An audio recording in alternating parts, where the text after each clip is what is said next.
Hey guys, it's Bear. Today we're going to talk about how to survive an economic collapse and what you can do to pull your money out of the banks and put it to work for you, perhaps even on a piece of land like this.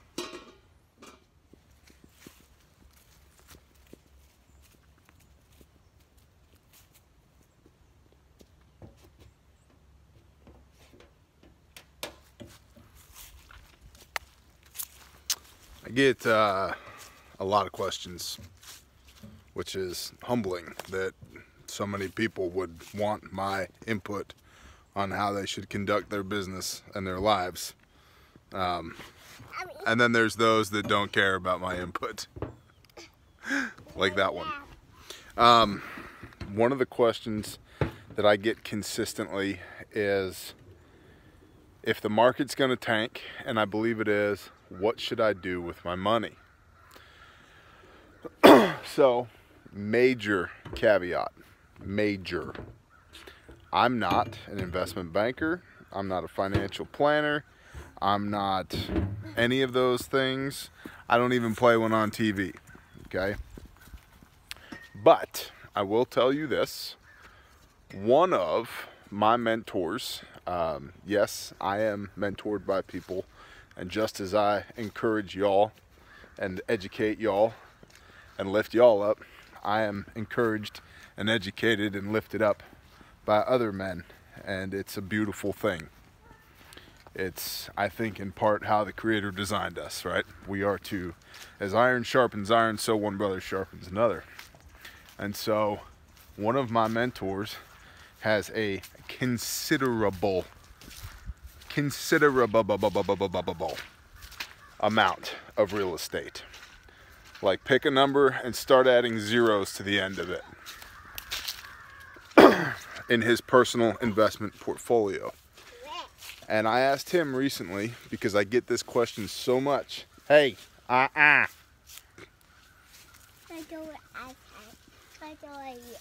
Oh, you good? Okay.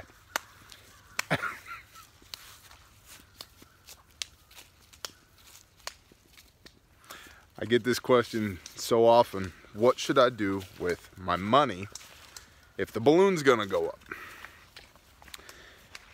I've had this question from patrons, from friends, from clients, and this is the best answer I can come up with. Always understanding that if you out there are a prepper or preparedness person, or whatever, you guys know how I feel about the prepper word, and a legitimate financial advisor, financial planner, investment banker, somebody who deals with managing wealth, drop me an email at ntxmag@gmail, November Tango X-Ray Mike Alpha Golf @gmail.com. And I mean legitimate. Like, you can give me case studies and references, not Bob from work gave you 20 bucks and you turned it into 80 bucks because you bet on the Eagles last weekend, okay? I mean, legit. But here's where I am on this. Here's the recurring themes that I get over and over again. Step one, pull your money out of the bank. All of it? No. How much should you leave in there? About a year's worth of expenses. And, sorry, just got a text from a patron. About a year's worth of expenses, and that's it. So if your cost of living is $20,000 in a year, leave $20,000 in the bank.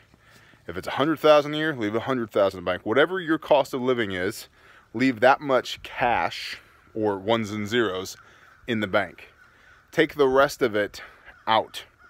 Now, that doesn't mean like cold hard cash, although it certainly could. But get it out of just a checking or savings account to where it can be a little bit more mobile. Next, 5 to 10% of your income, or I'm sorry, of your wealth, should be in precious metals. That's for wealth preservation in my book. If you want to go more than that, go more than that. Because at some point, the dollar is going to be worth less. Maybe not worthless, but worth less for sure. And if it's worth far less than it is right now, you may find that the purchasing power of small denominations of silver is better for you. Sorry, I'm watching this kid go crazy, which is good. Gold, nobody's going to trade you for gold. Nobody's going to trade you for large denominations of silver. But what it will do is create an investment vehicle that's chaos-proof-ish. Small denominations of silver you can use to barter and trade with. Maybe. I'm still out on that, truthfully. Because if I'm starving to death, I don't care about silver, I care about food. So I think food is the #1 commodity. So we'll come to commodities next. But as far as wealth stability in uncertain times, I would say precious metals, but not all of your wealth, by far, maybe 10%. Now, if 10% of your wealth is $4,000, okay, get $4,000 worth. If it's, you know, 4.4 million, that's another story. You may, if it's 4.4 million, you don't need my advice. I'll put it that way. Although I'd love to know who you're talking to get your advice, for real. Because I have lots of financial people who I'm friends with, but none of them are convinced that the balloon is going to go up. So maybe that in of itself is an indicator that it's just not that bad, although I think they've drank too much Kool-Aid.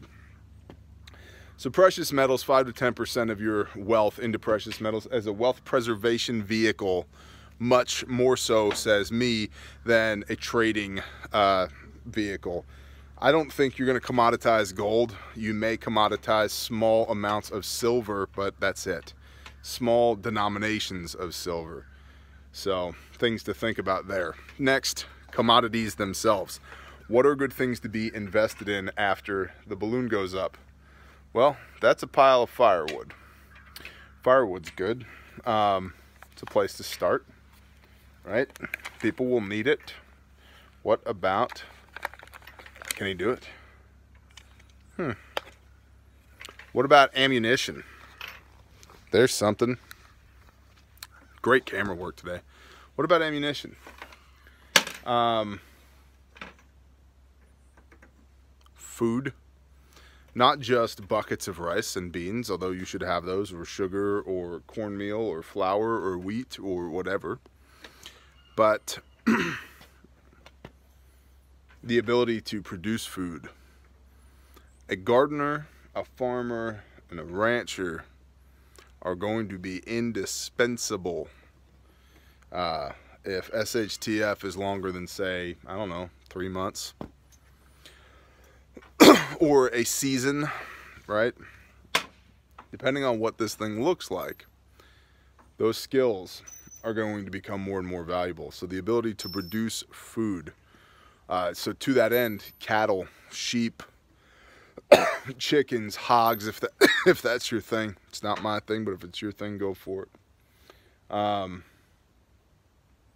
Orchards, nut trees, fruit trees, greenhouses, perennials, you know, having, if you have the soil for it and the time for it, just go put down as many asparagus beds as you can, because it'll take you 2 to 3 years to get them established, but they'll produce for 20 to 25 years after that. So, are you getting stoned? Way big rock. Way big rock, you're right. A big rock. That is a big, big rock. Here, you want this? Ugh. A really big rock. Yeah. So livestock, gardens, greenhouses. Do not throw it. Do not throw it. Don't throw it. Put it over here. The ability to produce food, for sure. And my buddy Squid is big at looking at root vegetables. So, you know, it'd be your potatoes, onions, garlic, carrots, beets, rutabagas, turnips, you know, stuff that grows underneath the ground. because he believes that we're going to have an issue with a mini ice age coming. And he may be entirely right. And I'll tell you this, every time I watch the Ice Age Farmer, I buy more food. So commodities would be a great way to invest your money now that after the balloon goes up, you're not just a consumer, but a producer. So I would encourage you in that direction. I think it would be wise right now to become as minimalist as possible and get used to doing with less and using less. Really shed the mantle of consumerism and get into production, as much production for yourself and others as you can. And it's not easy, but it is simple. And so just stop buying as much crap. If what you're buying falls into the category of crap, don't do it. And then next from there, the things that you are buying that you need to buy, figure out, how do I produce these myself as much as possible? So if you can make the mental shift, how do you weather the financial storm that is likely to cause, I think, be the cause of, or at least the result of, SHTF? What? Yeah, okay. Thank you for sharing, child. Get into commodities, get into precious metals, get your money out of the bank.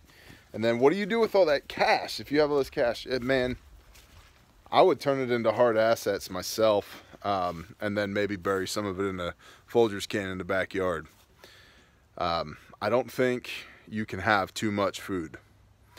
To that end, once you have, you know, a year's worth of food, I'd worry about stockpiling ammunition. And then once you have a decent stockpile of ammunition, I'd get to 2, 3, 5 years worth of food, then stockpile some more ammunition and weapons, and then all the medical things, and then, you know, we can go on down from there. But also build your herds and your flocks and get the equipment that you need. I mean, man, just a log splitter and a tractor goes a long way, right? Well, what if you can't get diesel? What if you can't stockpile some diesel?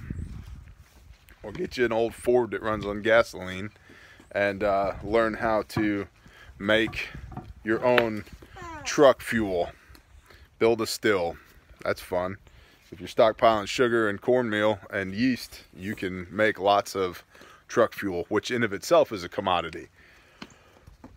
So diversification away from the system and taking control of your consumerism and shifting your mindset towards production.